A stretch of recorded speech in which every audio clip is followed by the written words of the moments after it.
Assalamualaikum warahmatullahi wabarakatuh. Selamat pagi anak-anak hebat. Bagaimana kabarnya pagi hari ini? Mudah-mudahan semuanya sehat. Amin. Baik, sebelum kita mulai pelajaran hari ini, mari kita berdoa terlebih dahulu. Berdoa dimulai.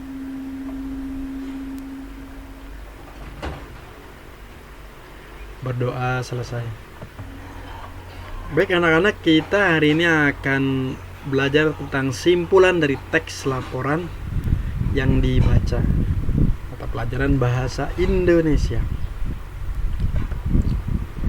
Simpulan merupakan sebuah pendapat berdasarkan ide pokok dan kata kunci dari kalimat penjelas. Jadi ide pokok di sini yaitu sesuatu yang disampaikan oleh penulis menjadi pokok bahasan dalam paragraf tersebut. Jelas ya anak-anak ya. Sedangkan kata kunci itu biasanya kata yang sering diulang-ulang dalam paragraf tersebut. Sedangkan kalimat penjelas yaitu kalimat yang memperjelas ya, yang menjabarkan dari kalimat utama sehingga terjadilah sebuah paragraf. Untuk memudahkan dalam menentukan simpulan, kita harus memahami makna sesungguhnya dari suatu kalimat, kemudian memahami hubungan antar kalimat dalam suatu paragraf. Selain itu, simpulan paragraf juga dapat dilakukan apabila kita menggabungkan kalimat utama dan kalimat terakhir dalam paragraf. Selanjutnya kita akan membahas kesimpulan yang baik berisi 1. Pesan yang ingin disampaikan kepada pembaca. 2. Intisari dari tulisan. 3. Dimulai dari khusus ke umum. Kemudian 4. Menggunakan kosakata baku. Kemudian 5. Suatu pernyataan yang dibuat berdasarkan ide pokok dan kata kunci dari kalimat penjelas dengan kalimat sendiri. Baik anak-anak, untuk lebih jelasnya mari kita lanjut ke cara menentukan simpulan. Cara menentukan simpulan yang pertama, mengambil kalimat simpulan secara langsung dari suatu paragraf. Kalimat simpulan ditandai dengan kata dengan demikian, maka, oleh sebab itu, demikian, jadi, karena itu, dan sebagainya. Contoh, salah satu jenis musik di Indonesia yang cukup terkenal bagi masyarakat Jawa adalah musik keroncong.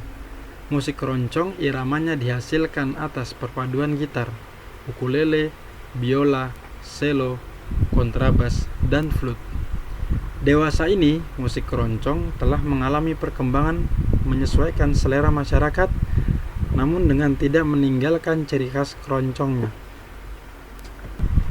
Dengan demikian, keaslian musik keroncong masih dapat dinikmati para pecinta musik keroncong. Jadi anak-anak, jika berdasarkan cara menentukan yang pertama, dari paragraf ini itu terdapat 4 kalimat ya. Kalimat pertama, kalimat kedua, ya, kalimat ketiga, dan kalimat keempat. Pada kalimat keempat di sini ada kata dengan demikian ya, sesuai dengan penjabaran atau penjelasan yang pertama, yaitu ditandai dengan kata dengan demikian ya. Berarti dapat simpulkan bahwa dalam paragraf di atas adalah musik keroncong masih dapat dinikmati para pecinta musik keroncong ya. Dari sini diambil kesimpulannya. Dengan demikian keaslian musik keroncong masih dapat dinikmati para pecinta musik keroncong ya.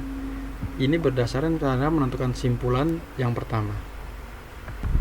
Sekarang kita lanjut ke cara menentukan simpulan yang kedua, yaitu kalimat utama dan kalimat terakhir dalam paragraf digabungkan. Contoh, hujan deras telah menyebabkan adanya genangan air. Kalimat utama, beberapa genangan air menyebabkan beberapa kendaraan mogok. Kalimat kedua, genangan air menyebabkan pengendara mendorong kendaraan mereka. kalimat ketiga. Akibatnya genangan tersebut menyebabkan kemacetan yang cukup parah, kalimat keempat ya. Jadi kalimat utama yaitu paragraf tersebut adalah hujan deras menyebabkan genangan air.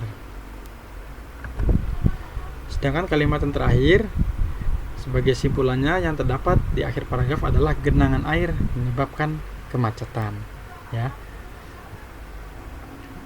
Jadi simpulan dalam paragraf di atas adalah hujan deras menyebabkan kemacetan akibat genangan air dari sisa hujan.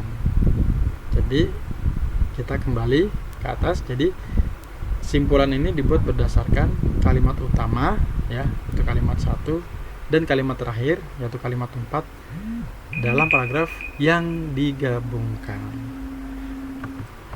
Selanjutnya kita ke cara yang ketiga, yaitu cara menentukan kesimpulan yang ketiga. Menemukan hubungan sebab akibat atau akibat sebab. Contoh, sering menguap menunjukkan tanda bahwa otak manusia kekurangan oksigen. Kalimat pertama. Akibat jaringan atau organ tubuh tidak mampu bekerja dengan baik. Kalimat kedua. Hal tersebut membuat suplai darah ke otak menjadi berkurang. Ini kalimat ketiga. Kondisi tersebut menyebabkan daya tahan tubuh berkurang, mudah lelah, dan badan pegal-pegal. Ini kalimat keempat. Jadi dalam paragraf ini ada 4 kalimat. Akibatnya ya, daya tahan tubuh berkurang, mudah lelah, dan pegal-pegal. Penyebabnya, suplai darah ke otak berkurang ya. Jadi ini mirip-mirip dengan cara yang kedua tadi ya. Akibatnya ini ada di kalimat keempat, kemudian suplai darah ke otak orang ini sebab penyebabnya itu ada pada kalimat pertama. Simpulan dalam paragraf di atas adalah menguap menunjukkan tanda bahwa otak kekurangan oksigen ya. Jadi kalau berdasarkan cara yang ketiga ini yaitu menemukan hubungan sebab akibat atau akibat sebab. Jadi penyebab orang menguap ya menunjukkan tanda bahwa otak kekurangan oksigen. Berarti orang yang suka menguap itu berarti otaknya kekurangan oksigen. Sekarang kita lanjut ke cara menentukan simpulan yang keempat, yaitu dengan cara menentukan ide pokok. Contoh, masyarakat Indonesia percaya apabila di luar hujan deras maka tidak diperbolehkan menonton televisi agar tidak terkena petir. Ini kalimat 1. Faktanya, menonton televisi dengan antena dalam atau televisi kabel tidak mempengaruhi sama sekali. Kalimat 2. Masalahnya adalah apabila televisi menggunakan antena yang dipasang di luar dan tidak menggunakan anti petir. Kalimat 3. Hal tersebut dapat menyebabkan petir menyambar antena televisi dan menyebabkan televisi menjadi rusak ya. Jadi biasa kalau kalian punya TV yang pakai antena luar, itu ada sebagian rumah-rumah yang di atas gentengnya tuh ada seperti besi yang tajam lancip ya, mengarah ke atas dan lebih tinggi dari antena. Nah, itu penangkal petir. Nah, kalau di rumah kalian tidak ada seperti itu dikhawatirkan ketika terjadi sambaran petir bisa mengenai antena karena tidak adanya penangkal petir di rumah kalian. Ide pokok di atas yaitu kita tetap dapat menonton televisi ketika di luar hujan deras apabila menggunakan televisi kabel atau antena dalam. Jadi kesimpulannya ya, simpulannya dalam paragraf di atas adalah kita tetap dapat menonton televisi ketika di luar hujan deras apabila menggunakan televisi kabel atau antena dalam. Jadi maksudnya kalau kamu pasang Indovision terus apa ya, banyak ya semacam itu ya, atau antena kamu pakai antena dalam yang ada di dalam rumah itu tidak masalah ya. Jadi intinya kesimpulan dari paragraf di atas seperti itu. Baik anak-anak, sekian video dari Bapak, mudah-mudahan dapat bermanfaat dan berkah. Selalu jaga kesehatan.